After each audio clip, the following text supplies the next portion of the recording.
Yes, you can sew on buttons with your sewing machine. We're using the Bernina foot number 18, the button sew-on foot.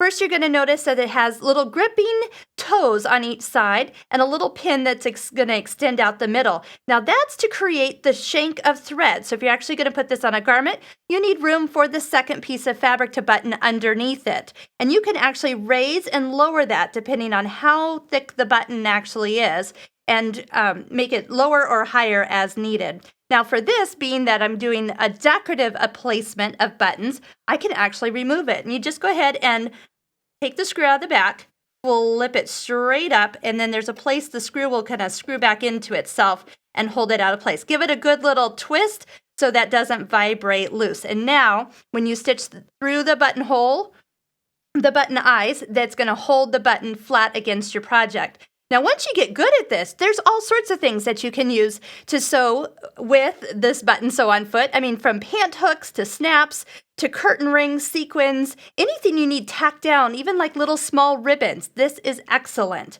Now, some of the machines are going to have a built-in stitch that's a circle with two eyes on it. You'll usually find that where your buttonholes are situated. If you don't have that, then you are looking for your regular zigzag. And then you're going to know how to set the width up. Now, people always ask me, well, what is the width of a button? You know, some buttons are big, some buttons are small. But if you actually overlap them, you're going to find that most buttons actually are the same size. There's kind of an optical illusion. So anywhere between 3 and 4 millimeters is ideal. You also want to lower down the feed dogs. That'll give you a little bit more space to get your button in there with your project. And of course, it will make it so your sewing machine zigzag doesn't move through your button around. So when you're ready to start, you want to test this out. You'll notice the needle right now is hanging out on the left-hand side. So I'm going to lower down the needle into a left hole. Then lower down your presser foot, and usually you want to test swing this to both sides. Now, if you have the automatic button sew-on stitch, it's going to start off with some locking stitches on both sides, or locking stitches on the left, go both sides back and forth, and then lock at the end. So here's how it's going to look. It's just going to go ahead and stitch, lock, lock, lock, back and forth a few times, and lock again.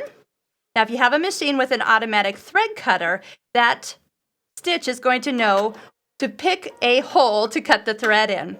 Then you can go ahead, move it back, and then do the same thing.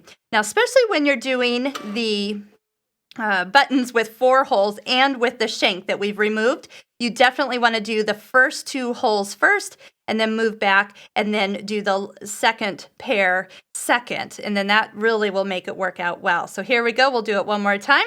We'll sink the needle down just to make sure we're where we need to be, and then go ahead and stitch. You only need about 8 to 10 stitches, and then that's really going to work out well. Now, when you're done, if you really want to make sure your buttons don't come off, use a little seam sealant. That can be fray check or fray block.